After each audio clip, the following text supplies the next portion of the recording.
நம்ம காதலை நான் வீட்டில் சொல்லிடலான்னு இருக்கேன்.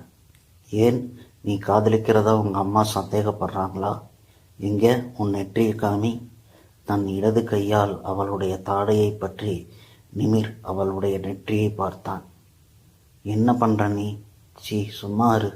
வலது கை ஆள்காட்டி விரலால் விபூதி பூசுவதைப் போல் அவளுடைய நெற்றியை தடவினான். ஏய், என்ன பண்ற நீ? பசலை படர்ந்திருக்கான்னு பார்த்தேன். என்னது பசலையா?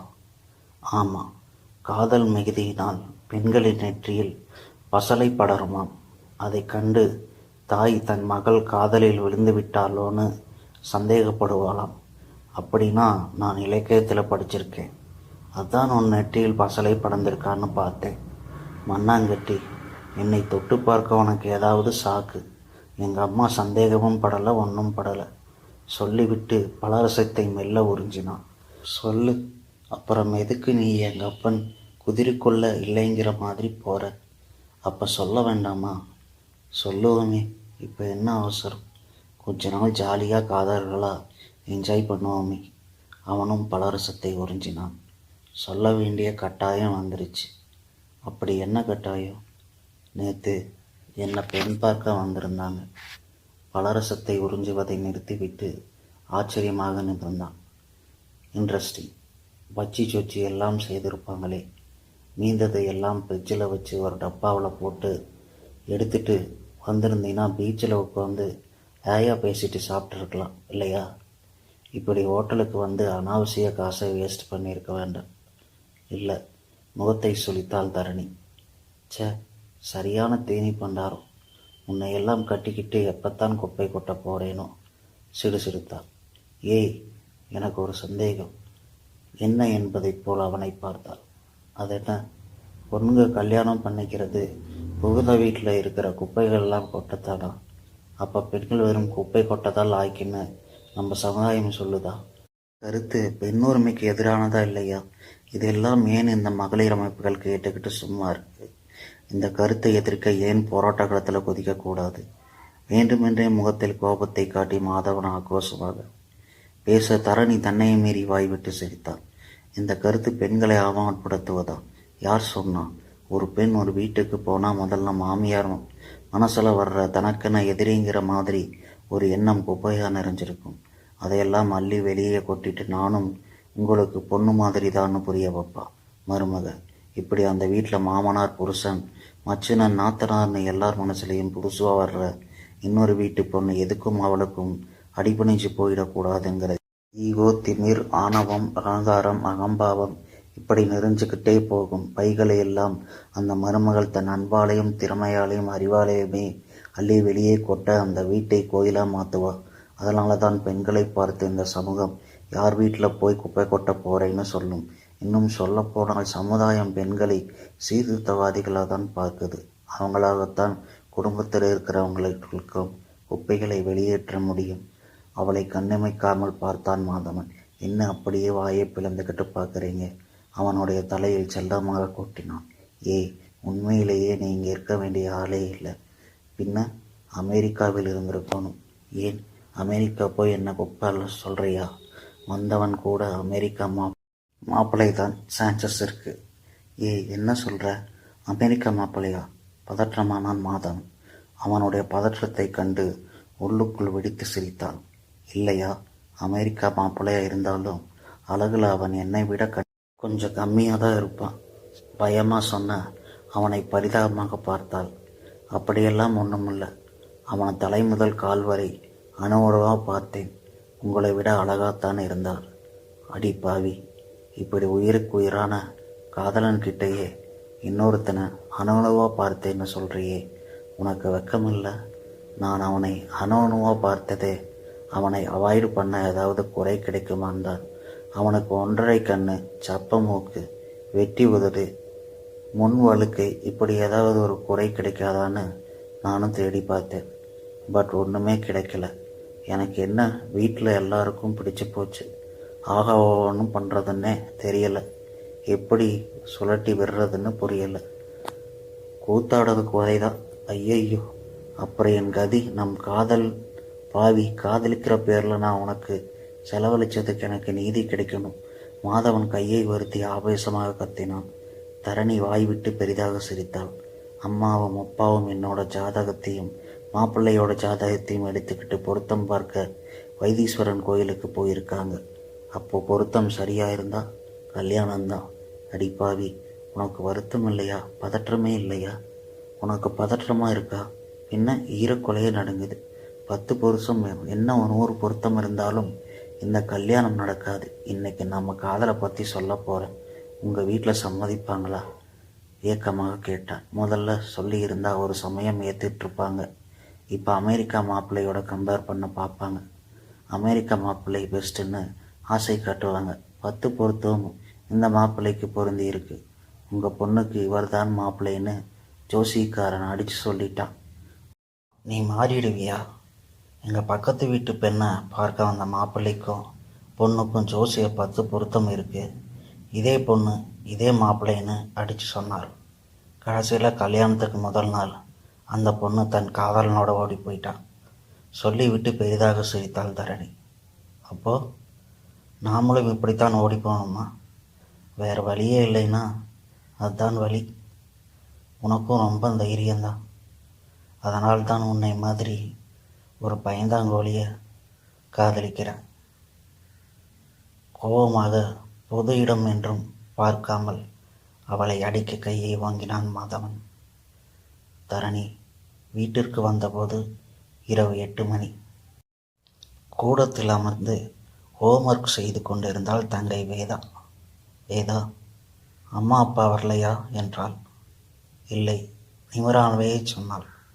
ஏன் இவ்வளவு லேட்டு? ஜோசியம் பார்க்க போகிறீங்களா? இல்லை, ஜோசியம் பார்க்க கற்றுக்கிட்டு அங்கேயே கடை போட்டுக்கிட்டாங்களா? இப்பொழுது முறைப்பதற்காக நிமிர்ந்தாள். உனக்கு ரொம்ப கொழுப்பு தான். வைத்தீஸ்வரன் கோயில் இன்னும் சென்னைக்கு பக்கத்துலேயே இருக்குது. உடனே வர அம்மாவும் அப்பாவும் வர்ற ராத்திரி 12 மணி மேலே ஆகுமாம். அவங்க வழியிலேயே சாப்பிட்டு வந்துடுவாங்களாம்.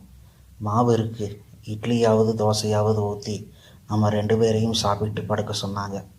போய் சட்னி அற உத்தரவிட்டு தன் பணியை தொடர்ந்தாள் வேதா. என்னடி ரொம்ப மிரட்டுற? வீட்டில் தானே இருந்த, சட்னி அரைச்சி வச்சிருக்கலாமல்ல. நானே இப்போ தான் வந்தேன் டியூஷன்லேருந்து. தவிர அம்மா உன்னைத்தான் சட்னி அரைக்க சொன்னாங்க. கல்யாணமாகி போக போகிறேல்ல, அட்லீஸ்ட் சட்னி வைக்கையாவது கற்றுக்க. வாங்க போகிற என்றவள் சொன்னதோடு இல்லாமல் நக்கன் அவளுடைய தலையில் கொட்டினாள். அம்மா ஆ! வைத்தீஸ்வரன் கோயிலுக்கு சென்றிருந்த அம்மாவை அழைத்தாள். பாரடி, நீ கல்யாணமான பின்னாடி புருஷன் கையால் சக்கையாடி வாங்க போகிற. என் சாபம் பலிக்குதா இல்லையான்னு பாரடி. அழுது கொண்டே சாபம் விட்டாள் வேதா. ஆமாம், இவ பெரிய விஸ்வாமித்திரர். அப்படியே சாபம் விட்டதும் படிச்சதும் போதும். திட்டிக்கிட்டே தன் அறைக்குள் சென்றாள். இரவெல்லாம் உறக்கம் ஈடுபடவில்லை. யோசனையிலே புரண்டு கொண்டிருந்தால் மாதவன் மீதான காதலை அவர்கள் ஏற்றுக்கொள்ளும் விதத்தில் எப்படி சொல்வது என்று மனதுக்குள் ஒத்திகை பார்த்தாள். அமெரிக்க மாப்பிள்ளையின் அந்தஸ்தை மாதவனுடன் ஒப்பிட்டால் என்ன செய்வது என்று முயற்சி செய்து கொண்டிருக்கிறாள் என்று சொல்லலாமா? எஸ், அப்படித்தான் சொல்லி சமாளிக்க வேண்டும். எப்படியோ தூங்கினாள். எத்தனை மணிக்கு அம்மாவும் அப்பாவும் வந்தார்கள் என்று தெரியவில்லை. மறுநாள் ஞாயிற்றுக்கிழமை. எப்பொழுதும் தாமதமாக எழும்பும் அவள் அன்றைக்கு சீக்கிரமே எழுந்து விட்டாள். ஏனோ உறக்கம் வரவில்லை. பால்கனி வழியே பார்த்ததும் பொது வழக்கம் போல் அம்மா வாசலில் கோலம் போட்டு கொண்டிருக்க, அப்பா தோட்டத்திற்கு தண்ணீர் ஊற்றி கொண்டிருந்தாள். கீழிறங்கி வந்தாள். வேதா ஹாலில் உட்கார்ந்திருந்தாள். தன் பாட புத்தகத்தை விரித்து வைத்து கொண்டு எழுதி கொண்டிருந்தாள். அவளுக்கு எதிரே வந்து அமர்ந்த தரணி, அம்மா அப்பா எத்தனை மணிக்கு வந்தாங்க என்றாள். 1 மணி இருக்கும். பதில் மட்டும் வந்தது. நேற்று வாங்கிய குட்டு வலிக்கிறது போலும். குரலில் உற்சாகம் இல்லையாம். சரி, போய் காபி போட்டுட்டு எடுத்துட்டு வா. இன்னும் யாரும் காப்பி குடிக்கல. அதிசயமா சீக்கிரமா எழுந்திருக்க. போய் எல்லோருக்கும் காப்பி போட்டு எடுத்துட்டு வா. இதை பாருடி, இப்போ நீ எனக்கு காப்பி போட்டு தரலன்னு வச்சுக்க, அப்புறம் நான் கல்யாணம் வாங்குற பின்னாடி நீ ரொம்ப வருத்தப்படுவ.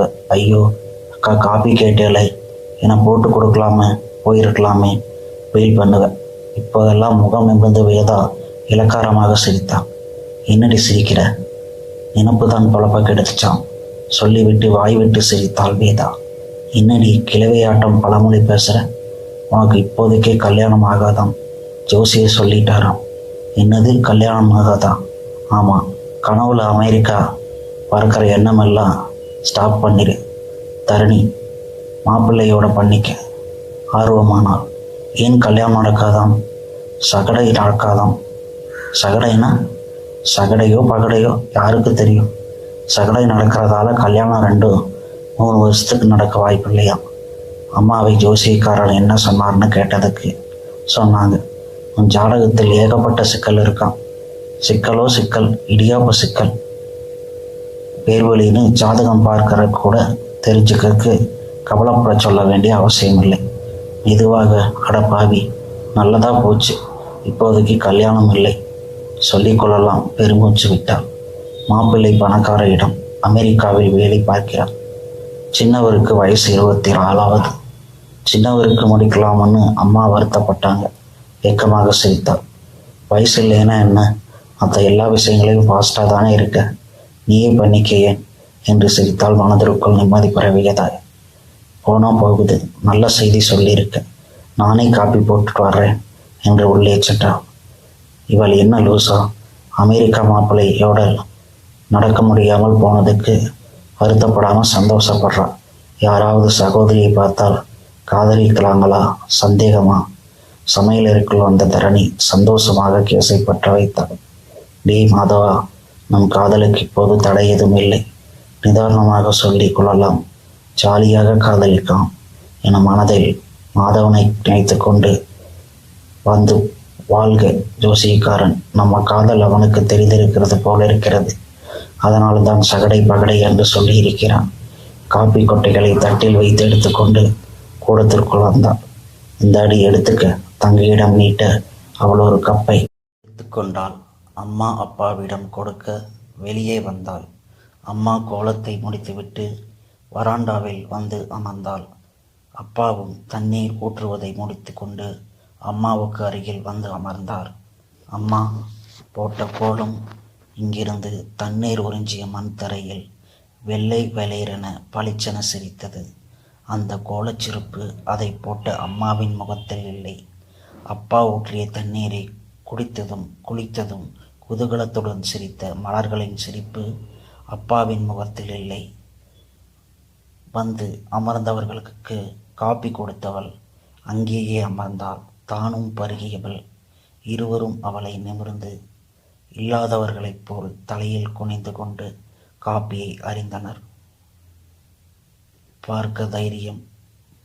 காப்பியை பருகிவிட்டு கோப்பைகளை வைத்திருந்தவர்கள் ஒருவரை ஒருவர் பார்த்து கொண்டு மகளிடம் என்ன சொல்வது, எப்படி சொல்வது என்பதைப் போல் தவித்தனர்.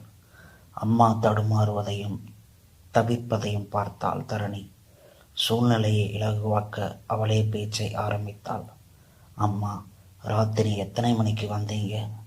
நான் நல்லா தூங்கிட்டேன், நீங்கள் வந்ததே எனக்கு தெரியாது. ஒரு மணி இருக்கும். ஜாதகம் பார்த்தீங்களா? என்னாச்சு? தங்கை சொன்னதை எதையும் காட்டிக்கொள்ளாமல் கேட்டாள். நல்ல மாப்பிள்ளை, அமெரிக்காவில் வேலை பார்க்குறான். இப்படி ஒரு இடம் கிடைக்காது நமக்கு. ஆனால் உன் ஜாதகத்தில் ஒரு பிரச்சனை. அதான் உன் அம்மாவை தெரியல கவலையாக சொன்னாள். என்ன பிரச்சனை? உன் ஜாதகத்தில் சகடை நடக்குதாம். சகடைனா அதெல்லாம் உனக்கு புரியாது. 3 வருஷத்துக்கு கல்யாணம் நடக்காதாம். நல்லது தானே? என்னடி நல்லது? 3 வருஷத்துக்கு கல்யாணம் பண்ண முடியாதுன்னு நல்லதா உனக்கு? ஆமாம்மா, என்னோட கம்பெனியில் ப்ரமோஷனுக்கு வேண்டிய எல்லா வேலையும் நான் பார்த்துட்ருக்கேன். அது மட்டும் இல்லை, நானும் ஃபாரின் போகிற பிளானில் இருக்கேன். 3 வருஷம் ஃபாரின் இருந்துட்டு வர்றேன். முடிஞ்சால் அங்கேயே செட்டிலர் ஆயிடணும்னு முயற்சி பண்ணலான்னு இருக்கேன். போடி, நானே உங்கள் கல்யாணத்தை பற்றி கவலைப்பட்டுக்கிட்டு இருக்கேன். இவ ஒருத்தி 3 வருஷம் கல்யாணம் பொறுத்துக்கலாம், பண்ணிக்கக்கூடாதுங்கிறத கூட. ஆனால் அவன் அடுத்த ஒரு விஷயம் சொன்னான் பாரு, அதை நினைச்சாதான் ஈரக்குலையே நடுங்குது. அம்மாவின் ஈரக்குலை நடுங்குவதை அவளுடைய தேகம் நடுங்குவதிலிருந்து புரிந்து கொள்ள முடிந்தது. மீனாட்சி, நீ சும்மா இருக்க மாட்டியா? அப்பா அதட்டினார். அம்மா ஒருவித பயத்தோடு அப்பாவை பார்த்தார். குழந்தைகிட்ட என்ன பேசுறதுன்னு தெரியாமல் என்ன முணுமுணுத்தவர். மகளின் கையை எடுத்து மடியில் வைத்து வருடியவாறே சொன்னார். அம்மாடி, இந்த இடம் இல்லைன்னா என்ன, இன்னும் எத்தனையோ வரன்கள் வரும். உன்னுடைய அழகுக்கும் திறமைக்கும் இந்த இடம் முடியாதலன்னு மனசு வருத்தப்படாதே. இதை கேட்டு குபீரென சிரித்தாள் தரணி. அப்பா, உங்கள் பொண்ணை பற்றி என்ன நினச்சிட்டு இருக்கீங்க? கல்யாணத்துக்கு அலையிறவன்னா? சொல்லப்போனால் எனக்கு இப்போதைக்கு இன்னும் கல்யாணமே வேண்டாம். இந்த இடம் முடிய போனது சந்தோஷம்தான். அம்மா, நீ என்னமோ சொல்ல வந்தியே என்ன? அம்மாவை அசைத்தாள். ஒன்றுமில்லை, நீ போய் துணிகளை எல்லாம் மிஷினில் போடு. துவைச்சி வெயிலோடு உலர்த்தி எடுத்துட்டு அயர்ன் பண்ணி வச்சுக்க. ஞாயிற்றுக்கிழமை லீவை வேஸ்ட்டு பண்ணாத. போ போ. அப்பா விரட்டினார். அப்பா, நீங்கள் சும்மா இருங்க. துணி துவைச்சு எனக்கு தெரியும். நீ என்னமோ சொல்ல வந்தியே, அதை சொல்லு. அம்மாவை கிட்டத்தட்ட அதட்டினாள். அம்மா தடுமாறினாள். அம்மா, இப்போ நீ சொல்ல போறியா இல்லையா? வேண்டாமா, அதை கேட்டால் உன் மனசு சங்கடப்படும். அது நம்ம விஷயத்தை எடுத்துக்கிறத பொறுத்து. நான் உன்ன மாதிரி கிடையாது. சின்ன வயசுல எல்லாம் பெருசப்படுத்திக்கிட்டு கவலைப்பட்டுக்கிட்டு இருக்க. எதுவாக இருந்தாலும் என்கிட்ட சொல்லு, நான் எனக்கு சொல்யூஷன் தர்றேன். அது முதல்ல எனக்கும் அந்த ஜோசியக்காரன் சொன்னதில் நம்பிக்கை இல்லை தான். ஆனால் அங்கேயே இன்னொரு பெரிய ஜோசியக்கார்கிட்டையும் போய் பார்த்தோம். எப்படி எம்பிபிஎஸ் டாக்டர்கிட்ட காட்டி குணமாகலைன்னா பேஷண்ட்டை ஸ்பெஷலிஸ்ட்டை கொண்டு போவாங்களோ அதே மாதிரியாக கிண்டல் பண்ணுறியாடி? Okay okay. அந்த ஸ்பெஷலிஸ்ட் என்ன சொன்னார் தெரியுமா? என்ன சொன்னார்? என்னத்தை சொல்ல போகிறார்? அம்மா பெருமூச்சு விட்டாள். அம்மா, சும்மா சொல்லுமா. உன் ஜாதகத்தில் உனக்கு 2 கல்யாணம் நடக்குமா? இதை கேட்டதும் தன்னையும் மீறி குபீரென சிரித்தாள் தரணி. சிரித்து கொண்டிருந்தாள். நிறுத்த முடியவில்லை. உட்கார்ந்து சிரித்தாள். போதாதென்று எழுதனிருந்து கொண்டு கை கொட்டி சிரித்தாள். தரணியின் சிரிப்பு சத்தம் போட்டு வேதா எழுதிய பாடத்தை எழுதி வைத்துவிட்டு வெளியே வந்தாள். இன்னாச்சு அக்காவுக்கு அமெரிக்க மாப்பிள்ளையோடு கல்யாணம் நடக்காதுன்னு தெரிஞ்ச அதிர்ச்சியில் பைத்தியமாயிட்டாளா? நான் ஏண்டி பைத்தியமாகணும்? பைத்தியக்காரன்கிட்ட போய் காசையும் கொடுத்து கவலையும் விலைக்கு வாங்கிட்டு வந்திருக்காங்க. அம்மாவும் அப்பாவும் இதை சொந்த காசில் சூனியம் வச்சுக்கிறது. வேதா ஜோசிக்காரன் சொன்னதுன்னு கேட்டா கிளம்பி போய் அவனை மெண்டல் ஹாஸ்பிட்டலில் சேர்த்துட்டு வந்துடுவேன். அவன் என்ன சொல்லியிருக்கான் தெரியுமா?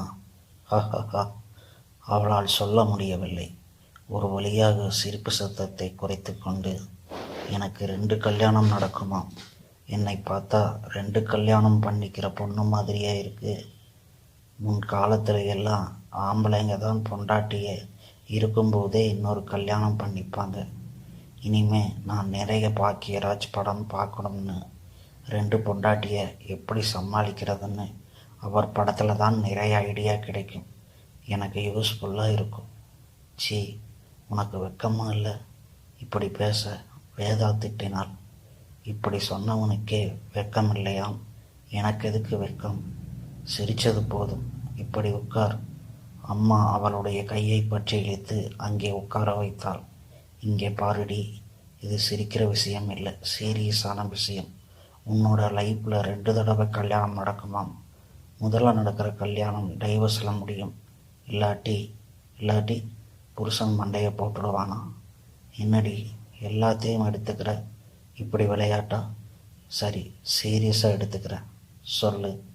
டைவர்ஸ் இல்லாட்டி புருஷன் உயிருக்கு ஆபத்து ஏதாவது ஏற்படுமாம். 2வதாக அமையிற வாழ்க்கை தான் நிலைச்சு நிற்குமாம். இதை உன்கிட்ட சொல்லக்கூடாதுன்னு நான் அப்பாட்ட சொன்னார். நான் எதுக்கு சொல்கிறேன்னா, நீ உன் வாழ்க்கையில் எது நடந்தாலும் அதுக்கேற்ற மனநிலைமைக்கு உன்னை தயார்படுத்திக்கணும். அம்மா, எந்த காலத்தில் இருக்கீங்க? டைவர்ஸ் ஆகி புருஷன் பொண்டாட்டி பிரிகிறதெல்லாம் ஜோசியம் உண்மைனா கோர்ட் எதுக்கு? யாருக்கு எப்போ டைவர்ஸ் ஆகும்னு ஜோசியம் பார்த்தே பிரிச்சிடலாம். ஒருத்தரோட வாழ்க்கையை தீர்மானிக்கிறது இயற்கை ஜோசியம் இல்லை. காசு பறிக்கிற சமுதாயத்தில் பெருகிட்டு இருக்கிற தொழிலில் ரொம்ப பிரதானமான தொழில் இந்த ஜோசிய தொழில் கண்டதெல்லாம் யோசிக்கிறப்போ நீ வேலையை பாருங்க. சண்டை, அதுவுமா நல்ல காமெடி. சிரித்ததையே உள்ளே போய்விட்டாள். பாருங்க எப்படியெல்லாம் பேசிட்டு போகிறா. பின்ன என்ன செய்ய சொல்கிற? இதை கேட்டு வேதனைப்பட்டு உன்னை கட்டி பிடிச்சிட்டு அழ சொல்கிறியா? ஏதோ இது பெருசாக எடுத்துக்காம விளையாட்டாக எடுத்துக்கிட்டாலே. புண்ணியம் மனசில் போட்டுட்டு கவலைப்படாமல் அதுவே நம்ம பண்ண புண்ணியம்னு ஏற்றுக்கோ. எது நடக்குமோ அதான் நடக்கும். அப்பா பெருமூச்சு விட்டார். அலுவலகத்திலிருந்து கிளம்பும் நேரம் தரணி நினைத்ததைப் போலவே மாதவனிடமிருந்து அழைப்பு வந்தது. ஐடியர், இன்னைக்கு என்ன ப்ரோக்ராம் தெரியுமா? என்ன ப்ரோக்ராம் இருந்தாலும் நான் சீக்கிரம் வீட்டுக்கு போகணும். அதான் உங்கள் அம்மா அப்பா நம்ம காதல் மேலே சந்தேகப்படலையே. அப்புறம் என்ன? ஊர் சுற்றிக்கிட்டு 9-10 மணிக்கு ஊரையெல்லாம் சுற்றிக்கிட்டு வீட்டுக்கு போனால் உதைக்க மாட்டாங்களா? இப்போவே நீ ரொம்ப நல்ல பொண்ணுண்டு. பட் இது நம்ம காதலுக்கு நல்லதில்லை. கல்யாணத்துக்கு முன்னாடி இப்போ சுதந்திரம்தான் உண்டு. கல்யாணத்துக்கு பிறகு சட்டன்னு குழந்தை பிறந்துருச்சுன்னா அதுவும் எங்கள் குடும்பத்தில் எல்லாருக்கும் இரட்டை குழந்தையாகவே பிறக்குது. அது மாதிரி இரட்டை குழந்தை பிறந்துருச்சுன்னு வச்சுக்கோ, உன்னை வச்சுக்கிட்டு அவங்கள கொஞ்சிக்கிட்டு இருந்தால் தான் டைம் இருக்குமா? அதனால் இப்போவே ஊர் சுற்றி முடிக்கணும். கல்யாணமான உடனே குழந்தை பெற்றுக்க நான் என்ன ஆளுக்கு? லூஸா? ஒரு 5-6 வருஷம் கழித்து தான் பெற்றுப்பேன். அடப்பாவி, 5-6 வருஷமா? அப்போ குழந்தை உன்னை அம்மான்னு கூப்பிடாது, பாட்டின்னு தான் கூப்பிடும். மறுமுனையில் சிரித்தான். நான் பாட்டினா நீ தாத்தா. போதும், வருத்தப்படாதே. சினிமாவுக்கு 2 டிக்கெட் எடுத்து வச்சுருக்கேன். ஆஃபீஸ் வாசலில் நில்லு. இன்னும் 20 நிமிடங்களுக்கு மேலே அங்கே இருப்பேன். சினிமாவுக்காகவா? நான் வரலை. ஏன்? இருண்ட உன்னை ஏதாவது செய்து விடுவேனா? மக்கள் உன்னை காதலிக்க ஆரம்பித்து வருஷம் 3 ஆச்சு. இது வரைக்கும் நீ என்ன பண்ணியிருக்க? அடப்பாவி, என்னை ஒரு ஜென்டில்மேனாக அவங்ககிட்ட நிரூபிக்கிறதுக்காக என் ஐம்புலங்களும் அடக்கிட்டு வச்சிருக்கிறேன். நீ இப்படி கேவலப்படுத்துறியே. இன்னைக்கு பாரு, உன் வீரத்தை எல்லாம் இன்னொரு நாளைக்கு காட்டு. சினிமாவுக்கு வந்தால் படம் முடிய நாளியாகும். நான் சீக்கிரம் வீட்டுக்கு போகணும். சரி, பாதி படத்துலேயே வீட்டுக்கு போயிடலாம். ஐயோ, பாதி படத்தில் என்ன கதை புரியும்? நாம் என்ன கதையை பார்த்து விமர்சனம் எழுதவா போகிறோம்? சரி, வரேன். குட். இதுதான் ஒரு நல்ல காதலிக்காலுக்கு. அவன் தொடர்பை துண்டித்ததும் பாத்ரூமிற்கு சென்ற முகத்தை கழுவி இருந்த ஒப்பனையை கைப்பையில் பொருட்களின் உதவியோடு அழகை கூட்டிக் கொண்டு வெளியே வந்து காத்திருந்தாள். மறுபடியும் செல்போன் ஒலித்தது. மறுபடியும் எதற்காக கூப்பிடுகிறான்? வந்து சேர்வதற்குள் 100 தடவை போன் செய்து விடுவான் என்று சலித்து கொண்டவளாய் பேக்கில் இருந்து செல்லை எடுத்தாள். அப்பா. ஆனால் வேதாவின் குரல் ஒலித்தது. அக்கா, நீ இன்னும் ஆஃபீஸிலேருந்து கிளம்பிட்டியா? ஏண்டி? எனக்கு ஆஃபீஸில் கொஞ்சம் வேலை இருக்குது. நான் வர லேட்டாகும். ஏன்? உனக்கு ஏதாவது வாங்கிட்டு வரணுமா? இல்லை, அம்மாவுக்கு உடம்பு சரியில்லை. பதற்றமானால். என்னாச்சு? தெரியல. அம்மா காலையிலிருந்து எதுவும் சாப்பிடல போல் இருக்கு. திடீர் மயக்கம், சரியாக போட்டு விழுந்துட்டாங்க. அப்பாவும் நானும் பக்கத்தில் நம்ம சரோஜா டாக்டர் வீட்டுக்கு கொண்டு போய் வந்திருக்கோம். அக்கா, நீ சீக்கிரமே. எனக்கு பயமாக இருக்கு. வர்றியா? எனக்கு அழுகை குரல் கேட்டது. லூசு, இப்போ எதுக்கு அலற படுத்துகிறாங்க? எதுக்கு இப்போ உங்கள் அம்மாவுக்கு டென்ஷன்? மணலில் இருக்கும் சிறு சிறு சங்குகளை பொறுக்கி சேர்த்தவாறே கேட்டான் மாதவன். எல்லாம் மூட நம்பிக்கை தான். மாதவ், உனக்கு இந்த ஜோசியம் ஜாதகம் இதில் எல்லாம் நம்பிக்கை இருக்கா? கண்டிப்பாக. உதாரணத்துக்கு இந்த அமெரிக்க மாப்பிள்ளை எடுத்துக்க. அவனோட ஜாதகம் உன் ஜாதகத்தோடு ஒத்து வந்ததா? இல்லையே. ஏன்? ஏன்னா விதி. நம்ம 2 பேருக்கும் தான் முடிச்சு போடணும் போல இருக்கு என்றவன் திடீரென உற்சாகமாக உயர்த்தி 2 கைகளையும் அவளுடைய தோள்களில் போட்டு குரலை வளைத்து கொண்டு பாட ஆரம்பித்தான். என் கல்யாண வைபோகம் உன்னோடு தான். நல்ல நாளில் கண்ணே உன் தோளில் பூமாலை நான் சூடுவேன், பாமாலை நான் பாடுவேன். கடந்து போன 2 பேர் வெளிப்படையாக சிரித்துவிட்டு சென்றனர். வெட்கமாக உணர்ந்த தரணி முறைத்தாள். லூசு மாதிரி ஏன் இப்படி கத்துறீங்க? போகிறவங்களெல்லாம் பிச்சைக்காரன்னு நினச்சி காசு போட்டுக்கிட்டு போக போகிறாங்க. நான் சொன்னது சரிதானே? எப்படி சரியாகும்? அந்த மாப்பிள்ளையோட ஜாதகத்துக்கு பொருத்தமில்லைங்கிறதால இந்த கல்யாணம் நடக்கலைன்னு நினைக்கிறீங்க. 10 பொருத்தமும் சரியாக இருந்தால் கூட நடக்காது. நான் சம்மதிக்காத போது எப்படி நடக்கும்? இந்த ஜாதகம் மண்ணாங்கட்டி இதிலெல்லாம் எனக்கு சுத்தமாக நம்பிக்கை இல்லை. நீ என்ன வேணால் சொல்லு, எனக்கு இந்த ஜாதகத்தில் ரொம்ப நம்பிக்கை. குப்பையில் கிடக்கிறவன் கூட கோடீஸ்வரன் ஆகிறதுக்கு சத்தியமாக அவனோட ஜாதகத்தால் தான்.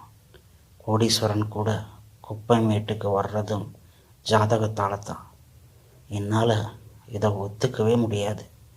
கீழே இருக்கிறவனெல்லாம் மேலே வர்றது அவ்வளவு கடின உழைப்பால். மேலே இருக்கிறவன் கீழே வர்றதெல்லாம் அவனோட ஊதாரித்தனத்தாலையும். வச்சு பிழைக்க வழி தெரியாதவன் தான் இந்த ஜாதகம் ஜோசியம் எல்லாம். மற்றவன் மீசையை குழப்பி திசை திருப்பிக்காக பறிக்கிற வேலை. திடீரென மாதவனுடைய முகம் இருண்டு போனது. எப்பொழுதும் கலகலப்பாக சீரியஸாகவும் பேசும் அவன் முகம் இறுகி சட்டென்று தன் முகத்தை வேறு பக்கமாக திருப்பிக் கொண்டான். என்ன திடீரென அப்செட் ஆயிட்டீங்க? அவளை செல்லமாக இடித்தாள். அவன் எழுந்து கொண்டான். மெல்ல நடந்தபடியே சொன்னான், உனக்கு தெரியாது தரணி, எங்கள் குடும்பத்திலேயே நாங்கள் அனுபவபூர்வமாக உணர்ந்திருக்கோம். எங்கள் மாமாவுக்கு குழந்தையே இல்லை.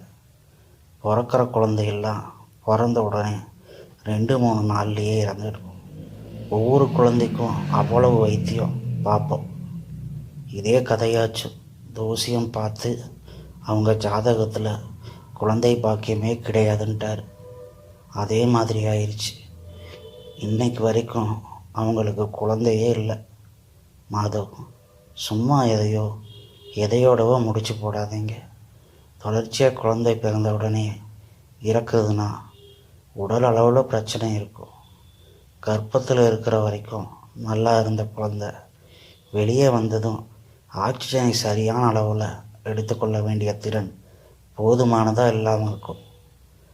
மருத்துவத்தால் சரி செய்ய முடியாத பட்சத்தில் அதை ஜாதகம் விதி மேலே பழி போடுறத மனித இயல்பு. நாம் இதுக்கு மேலே இதை பற்றி பேச வேண்டாம், வேற பேசலாம். பேசை திசை திருப்பினாள். தரணி மனதிற்குள் நினைத்தாள், அம்மாவைப் போல் இவனும் ஜாதகத்தை நம்புகிறான். என்னை பற்றி ஜோசியக்காரன் விளையாட்டுக்கு கூட சொல்லக்கூடாது. காலம் எத்தனை சொன்னதையெல்லாம் அறிவியல் முன்னேற்றங்களை சந்தித்தாலும் இவனை மாதிரியான பைத்தியங்கள் எத்தனை நூற்றாண்டுகள் ஆனாலும் இருந்து கொண்டேதான் இருக்கும். மனதுக்குள் நினைத்து கொண்டதில் வெளிப்பட்ட சிரிப்பை அடக்க முயற்சி செய்தாள். அம்மா, எங்கம்மா? கேட்டபடியே உள்ளே வந்தாள் ஆனந்தன். அம்மா கோயிலுக்கு கிளம்பி கிட்ட இருக்காங்க. அம்மாவுக்காக தோட்டத்தில் குண்டு மல்லிகை ஊசி நூல் கொண்டு கோர்த்து கொண்டிருந்தாள் வேதா. ஆனந்தனுக்கு ஆச்சரியமாக இருந்தது. தினமும் அவர் அலுவலகத்திலிருந்து வரும் இந்த நேரத்தில் தன் அறையில் படுத்த வண்ணமே இருப்பாள். குளித்து கூட இருக்க மாட்டாள். தினமும் காலையிலேயே குளித்து பூஜை செய்பவள் இப்போதெல்லாம் மாலை அவர் வந்த பிறகுதான், வற்புறுத்திய பிறகுதான் மெல்ல எழுந்து போய் குளித்து விட்டு வருவாள். மீண்டும் சோர்வாக படுக்கையில் சாய்ந்து விடுவாள். கொஞ்சம் வெளியே காலார நடந்துவிட்டு வரலாம் வா என்றாலும் வரமாட்டாள். அவரும் அவளை அதற்கு மேல் வற்புறுத்த மாட்டாள். இன்று கோவிலுக்கு கிளம்புகிறார் என்றதும் ஆச்சரியமாயிருந்தது. ஆர்வத்துடன் அவளுடைய அறைக்குள் நுழைந்தாள். அழகான புடவை ஒன்றை அணிந்து கொண்டு சரியாக மீனாட்சி தாலி சரட்டுடன் கூடுதலாக இன்னொரு சங்கிலியும் அணிந்து நடுநெற்றியில் பளிச்சென அரக்கு சிவப்பில் குங்குமம் வைத்திருந்தாள். வெகு நாட்களுக்கு பிறகு முகத்தில் பழைய பொலிவு திரும்பி இருந்தது. அவளை பார்ப்பதற்கே மகிழ்ச்சியாக இருந்தது. எப்போ வந்தீங்க? இப்போத்தான். எங்கே சொல்லியிருந்தாலும் மறுபடியும் கேட்டார். கிளம்பிட்டு இருக்க மகள்.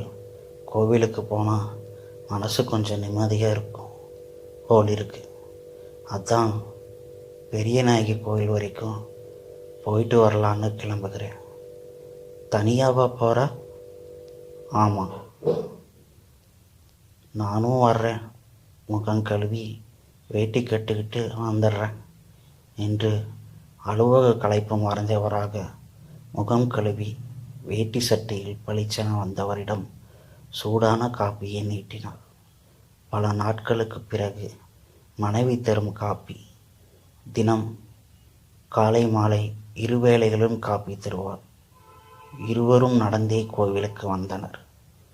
பச்சை பட்டுடுத்தி பாங்குடன் அருள் பாலித்து கொண்டிருந்த அம்மனை வணங்கி தன் மனநிறையெல்லாம் பெரியநாயகியிடம் ஒப்படைத்து விட்டார்.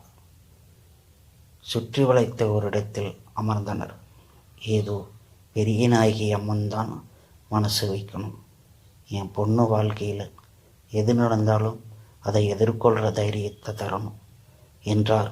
மறுபடியும் இருந்த இடத்தில் ஒரு கும்பிடு போட்டபடி, மீனாட்சி சொல்லுங்க.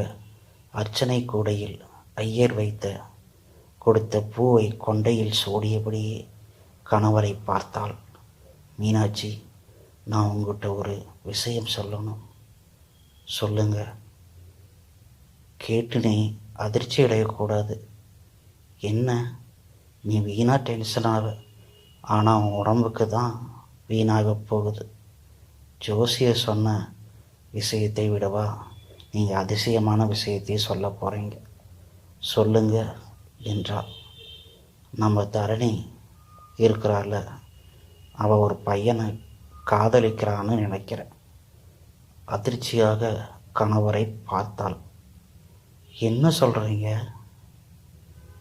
அன்னைக்கு உன்னை ஹாஸ்பிட்டலில் சேர்த்திருந்தோமே, அன்னைக்கு மருந்து வாங்க நான் மருந்து கடைக்கு போயிருந்தேன். அப்போ தரணி ஒரு பையனோட பைக்கில் வந்தா. உடனே அவன் காதலிக்கிறவன்னு நினச்சிக்குவீங்களா? நான் ஹாஸ்பிட்டலில் சேர்க்கப்பட்டிருக்கேன்னு தெரிஞ்சதும் என்னை பார்க்க உடனே கிளம்பி வந்திருப்பான்.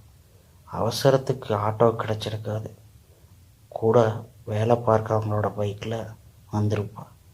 பைக்கில் அவன் கூட அவள் உட்கார்ந்திருந்த நெருக்கத்தை பார்த்தா அவன் வெறும் நட்பு ரீதியாக ரியாக்ஷனில் இருக்கிற மாதிரி தெரியல. கடவுளே, ஏற்கனவே இங்கே நமக்கு ஏகப்பட்ட டென்ஷன் இருக்குது. இதில் இது வேறையா? எனக்கு நம்பவே முடியலைங்க. ரொம்ப பயமாக இருக்குங்க. இதில் டென்ஷனாகவும் பயப்படவும் என்ன இருக்குது? அவன் நம்மக்கிட்ட இதை பற்றி எதுவுமே சொல்லலையே. நேரம் வரும்போது சொல்லலான்னு இருந்திருப்பாளா? அதனால தான் இந்த வரன் முடியாமல் போனதில் அவள் கொஞ்சம் கூட வருத்தப்படலையோ? உன்னை விட சந்தோஷமாக இருக்கிற மாதிரி இருக்கா. ஆமாம், நானும் கவனித்தேன். ஒரு சமயம் முடிகிற மாதிரி இருந்தால் சொல்லியிருப்பாளோ என்னமோ. இப்போ என்னங்க பண்ணுறது? மீனாட்சி தரணிக்கு அரேஞ்ச் மேரேஜ் பண்ண போனதா கல்யாணம் பண்ண முடியாது. அதுக்கு பிறகு பண்ண ஆரம்பிக்கும்போது மாப்பிள்ளை வீட்டுக்காரங்களுக்கு நம்ம தரணியோட ஜாதகத்தை கொடுத்தாகணும். அதில் பொண்ணுக்கு முதல் கல்யாணம் டைவர்ஸில் முடியும். இல்லாட்டி மாப்பிள்ளையோட உயிருக்கு ஆபத்து ஏற்படும்னு ஜோசியர் சொன்னான். எந்த மாப்பிள்ளை வீட்டுக்காரங்க பொண்ணை கட்டிக்க முன் வருவாங்க? அரேஞ்ச் மேரேஜில் மாப்பிள்ளை வீட்டுக்காரங்க ஜாதகத்தை கொடுக்காமல் இருக்க கேட்டால் எப்படி அதே காதல் முடியும்? ஆனால் கல்யாணமாக இருந்தால் ஜாதகம் பார்க்க வேண்டிய அவசியம் இல்லை. மணப்பெண் பொருத்தம் இருக்கும்போது வேறு எந்த பொருத்தமும் தேவையில்லை. மீனாட்சி யோசிக்க ஆரம்பித்தாள். மீனாட்சி, எல்லாம் நன்மைக்கே இன்னைக்கே நான் இதை பற்றி தரணிக்கிட்ட பேசுகிறேன். எவ்வளவு சீக்கிரம் முடியுமோ அவ்வளவு சீக்கிரம் கல்யாணத்தை நடத்திடுவோம். 3 வருஷத்துக்கு ஜோசியர் கல்யாணம் பண்ணக்கூடாதுன்னு சொல்லியிருக்காரே, அதையெல்லாம் பார்த்துக்கிட்டு இருந்தா கை நழுவி போயிடும். எதுவுமே இந்த உலகத்தில் நிலையில்லாதது காதலும் தான். இப்போவெல்லாம் ஒரு சின்ன பிரச்சனை வந்தால் கூட காதலர்கள் பிரிஞ்சிடுறாங்க. 3 வருஷம் வரைக்கும் இவங்க காதலிக்கிறாங்கன்னா நாம் எப்படி சொல்ல முடியும்? தவிர சீக்கிரமே கல்யாணம் பண்ணலைன்னா தரணி இப்படி பைக்கில் உட்கார்ந்துட்டு ஊர் சுற்றினா 4 பேர் பார்த்து ஏதாவது சொன்னால் நல்லாவா இருக்கும்? காலம் கெட்டு கிடக்கு. அதுங்க தப்பு தண்டா எதுவும் பண்ணுறதுக்குள்ள நம்ம மரியாதையாக கல்யாணம் பண்ணி வைக்கிறது நல்லது இல்லையா? என்னங்க, நம்ம பெண்ணை இவ்வளவு கீழ்த்தரமாக நினைக்கிறீங்க? காதல் பண்ணுறதுக்காக தப்பு தண்டா பண்ணுற அளவுக்கு அவள் கீழே போயிடுவாளா? போடி, நம்ம பிள்ளைய குழந்தையாவே நினைக்கிறோம். பெற்றவங்கள வயசு பிள்ளைகளை கண்கொத்தி பாம்பாக கவனிக்கணும்.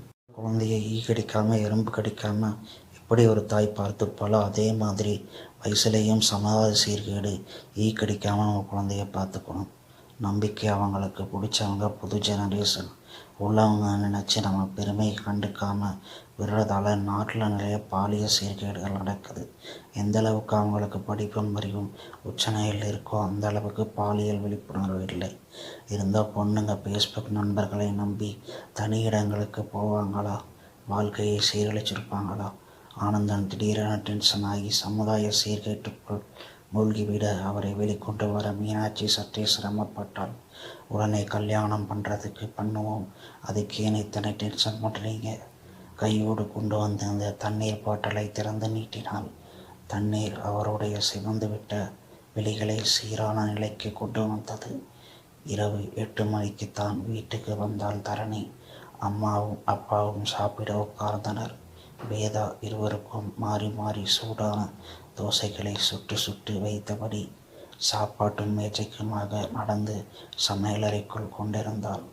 வாங்க மகாராணி, நீங்களும் கை கழுவிட்டு வந்தீங்கன்னா சீக்கிரமாக தோசை கடையை மூடிடலாம் என்றாள் வேதா. எனக்கு பசி இல்லை, நான் அப்புறம் சாப்பிடுகிறேன் என்று உள்ளே போக முயன்றாள். அந்த பையனோடு வெளியிலே எங்காவது சுற்றிவிட்டு சாப்பிட்டு வந்திருப்பா. அப்பாவுக்கு சிரஸ்தா, சும்மா இருங்க பாவமா, குழந்தை வேலை செஞ்சு களைச்சி போய் வந்திருக்கா. பதிலுக்கு கிசுகிசுத்தாள் மீனாட்சி. இதப்பா, இப்போ வந்தால் தோசை கிடைக்கும், சாம்பார் புதினா சட்னியோட உன் இஷ்டத்துக்கு வந்தால் நீ தான் சுட்டு சாப்பிடணும், எனக்கு படிக்கிற வேலை இருக்கு போல் அவள் கண்டிப்புடன் சொல்ல கையில் தோசை கரண்டியை உயர்த்தி ஆட்டியபடி டீச்சர் அம்மா கை கழுவி கொண்டு வந்து உட்கார்ந்தாள். நீதான் சுட்டு சாப்பிடணும் என்ற வார்த்தைகளை தந்த பயத்தில் பார்த்தியாமா, தானே தோசை சுட்டுக்கணும் பயந்துக்கிட்டு பசி இல்லாமலும் சாப்பிட வந்துட்டான். சமைக்கிறவனா பார்த்து கட்டி வைங்க, இல்லாட்டி கல்யாணமான 3ஆம் நாளே ஃபெயிலியரானவன்னு டைவர்ஸ் பண்ணிக்கிட்டு வந்துடுவாள். அதனால தான் ஜாதகக்காரன் கூட ஈஸியாக சொல்லியிருப்பான் போலிருக்கு. முதல் கல்யாணம். வார்த்தைகள் விஷமாய் வந்து தாக்கின. வேதா விளையாட்டாக சொன்னாலும் அம்மாவுக்கு அந்த வார்த்தைகள் விஷமாக வந்து தாக்கின. வேதா வாயை வச்சுக்கிட்டு சும்மா இருக்க மாட்டா. ஏதோ எனக்கு கொஞ்சம் உடம்பு முடியலன்னு உன்னை கொஞ்சம் வேலை செய்ய சொன்னான். இன்னமும் நீ தான் பெரிய மாதிரி அதிகாரம் பண்ணுற. அவளுக்கு 7 வயசுக்கு இளையவனி, அக்காங்கிற மரியாதை கொஞ்சம் இல்லாமல் பேசுகிற. போ, நானே தோசை சுட்டுக்கிறேன் என எழுந்து சென்று அவருடைய தோசை கையில் வந்த தோசையை கரண்டியை பிடுங்கினால் அதுதான் காக்கன. அப்படியா, பொண்ணு மேலே பாசம் பொத்துக்கிட்டா வந்துருச்சு. இந்த அவன் அருமை பொண்ணுக்கு நீயே சுட்டு கொடு. போனால் போகுதுன்னு தோசை சுட்டு கொடுத்தா எங்கிட்டே சண்டைக்கு வரையா? நான் போய் படிக்கிறேன். தோசை கரண்டியை மேஜை மேல் வாசையிடம் போட்டுவிட்டு போய்விட்டாள். பார்த்தீங்களா, அந்த கழுதைக்கு உள்ள திமிரை வாயில் வந்தபடி பேசுனது ஜோசிக்காரன் சொன்னதை குட்டி காட்டுது. விந்துடுமா, போ போ, தோசை சுடு, விடு, அவளுக்கு என்ன தெரியும். நெருப்பன வாய். அம்மாவை அடுப்படிக்குள் அனுப்பிவிட்டு பெரிய மகளை பார்த்தாள். உட்காருமா, அவனுக்கிட்ட மனசில் வச்சுக்காத. அப்பா, அவளால் தான் வீடு கலகலப்பாக இருக்குது. இப்படி அதிகாரம் பண்ணுறா பாருங்க. அதிகாரம் பண்ணுற ஆளுமை எல்லாத்துக்கும் வராதுப்பா. இந்த உலகில் திறமையாக நாம் வளரணும். எதிர்காலத்தில் பெரிய கம்பெனிக்கு ஜிஎம்மாக வர வாய்ப்பு இருக்குது. அப்பா இதை ரசித்து பெரிதாக சிரிக்க அம்மா முறைத்தாள். ஆமாம், ஜிஎம்மாக வருவா. போகிற இடத்துக்கு இந்த மாதிரி வாயை வச்சுக்கிட்டு இருந்தா 4 சாத்து சாத்துவாங்க. நெய் தடவி மொறுமொறுவன அம்மா செய்து தட்டில் நீட்டிய தோசையை சட்னியை துவித்து 2 வாய் சாப்பிட்ட பின் 3வது துணிக்கையை பார்த்தபோது யாரும்மா அந்த பையன்? அப்பா சட்டென நிமிர்ந்து கேட்டார். அப்பாவின் கண்ணங்களில் திடீரென ஏற்பட்டிருந்த கூர்மையை தடிமாறினார். எந்த பையன்பா? அன்னைக்கு அம்மாவை ஹாஸ்பிட்டலில் சேர்த்திருப்ப. நீ ஒரு பையன் பைக்கில் வந்தையே, அவன்தான். அப்பா, ஃப்ரெண்டுன்னு சொல்லி சமாளிக்காதே. ஃப்ரெண்டாக இருந்தாலும் தான் நீ அவனோட சேர்ந்து ஹாஸ்பிட்டலுக்கு வந்திருப்பே. யாரும் பார்க்க வேண்டாம்னு ஜாக்கிரதை. ஹாஸ்பிட்டலுக்கு கொஞ்சம் முன்னாடி இறங்கினதுலேருந்து நீ அவனை காதலிக்கிறேன்னு தெரிஞ்சுக்கிட்டேன். அப்பா, அவர் பெயர் மாதவன். சாஃப்ட்வேர் இன்ஜினியராக வேலை பார்க்கிறார். யூஎஸ் போக ட்ரை பண்ணிக்கிட்டு இருக்கா. உள்ளே இருந்து சரசரவன வேதா வந்து அவர்கள் எதிரே நின்றாள். அவள் காதை மட்டும் இங்கே விட்டு சென்றிருந்தாள் என்பது அவளுடைய வார்த்தைகளில் தெரிந்தது. நினைச்சேன், இப்படி ஏதாவது அந்த அமெரிக்கா மாப்பிள்ளையோட சம்பந்தம் நின்று போனதுன்னு. இவன் முகம் அப்படியே சந்தோஷத்தில் மிதந்தது. அப்போவே நினைச்சேன், யாரையோ லவ் பண்ணுறான்னு. ஏய், சும்மா இருக்க மாட்டியா?